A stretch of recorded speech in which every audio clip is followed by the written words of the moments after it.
Hello and welcome again to another episode of Metal Detecting with Lugnut. We're back here again at the house next door, the 1861 house. The items I've found in this episode were actually found the day after the Roosevelt dime that I found in the last episode. I was originally going to put them together into one episode, but when I cleaned one of these items, it is so cool, it needed an episode all for itself. Wait and see. I think you'll find it as interesting as I do. See you at the first good dig. Day 2 at the 1861 house. I'm on the south side, actually between this house and my house. And look at this. We're chasing a shotgun shell signal, bouncing up into the 70s, but mostly 50s. This looks like a piece of jewelry. It's got a stone and a pin back. Let me clean this up some more. Give it a little brush. That's really cool. Be right back. Definitely a piece of jewelry. And look at all that. Shiny stone.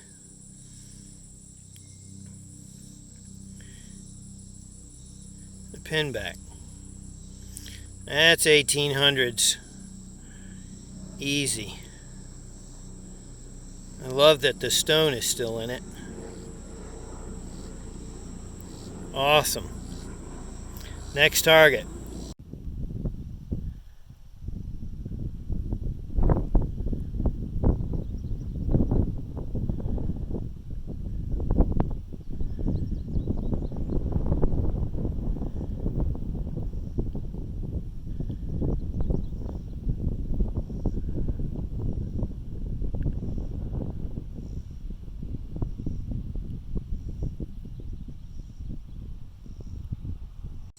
Okay, I am not 3 feet from where I found the pin.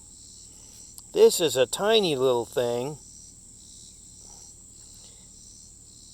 and I can't make out all those words right now, but I'll figure it out, and I'll put it out here and write it up so we can see what it is. It's actually pretty heavy. I don't know what it is. Looks like a little flower, but it's shiny. See? I don't know. Mystery. This electrotherapeutic medical medallion, known as Boyd's miniature galvanic battery, was introduced in the late 1870s. These discs of mixed copper and brass were designed to be worn on a necklace against the skin close to one's heart. The medallion was said to produce a gentle electric reaction to the body that could cure a host of ailments, from restlessness and melancholy to dizziness and blood problems.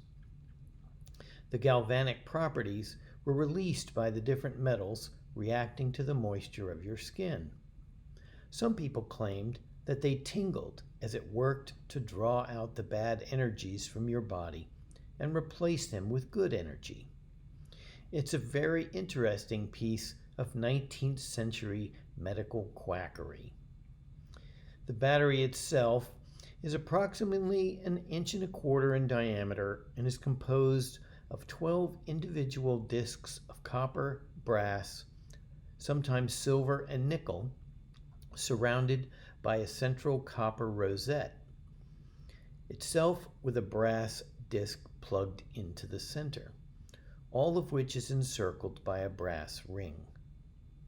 According to the advertising copy, a Boyd's battery acts according to the principles of galvanism, whereby the union of 2 or more metals produces electricity. In the case of Boyd's battery, the electrolyte is said to be the natural humidity of the skin, which, in reacting with the different metals of the medallion, produces a constant but gentle flow of electricity. Among other afflictions, the Boyd's battery was recommended to those subjected to any of the following symptoms: restless nights, nightmares, palpitations of the heart, loss of confidence. Now, if that's male confidence, that would be interesting. Dizziness, fainting spells, loss of memory, fullness of blood, fits of melancholy, debilitated, lack of power of will and action, disordered conditions of the liver, blood and kidneys or urinary organs. It was proposed that these troubles arise mostly from relaxation or debility, for the relief of which electricity is eminently adapted. Now, this item came out in the early era of electric lights and wired communications, telegraphs and that sort of thing. So electricity was very popular. So it was the kind of snake oil of the electric era, the first snake oil remedy of the electric era. And there were a couple knockoffs, and there was a number of legal suits due to the fact that there was confusion, at least legally, over who actually invented it and who had the legal patent. Professor J. Boyd ended up having the patent, which is on the centerpiece, which is dated January the 17th, 1878. So that's pretty cool.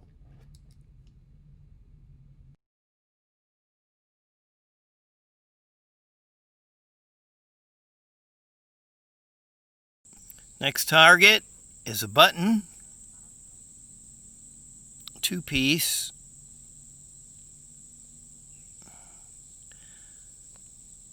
Little pattern on it there. It was a good strong 6665 on the AT Pro. I am using the small coil again today. Hunting for those little squeakers. Next target. I got a piece of lead here. You can see it, but it doesn't have that old lead patina on it.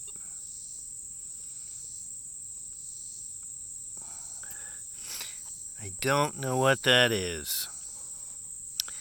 The tip of something. Next target.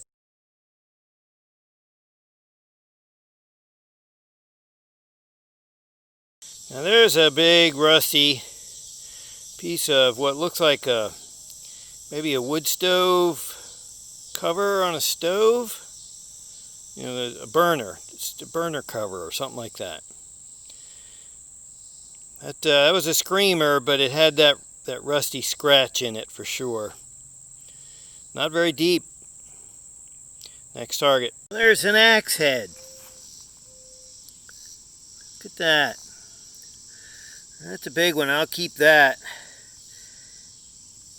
That's going to have to be my last signal for today. Time to go home, cook some hamburgers. Alright, I'll see you at the wrap up.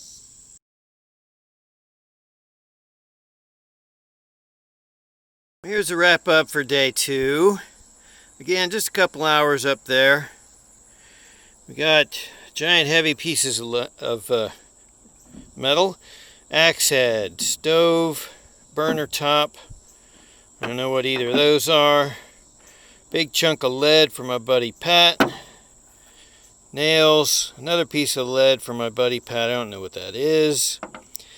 And then these two really nice pieces. Well, I don't know if the piece on the left is really nice, but that piece of jewelry was definitely worth going up there today. So, thanks for going back up there with me. Remember, we found the 64 Roosevelt dime yesterday. It's a pretty decent 2-day total for a place I've been hunting for 6 years. Thanks for joining me. Please come back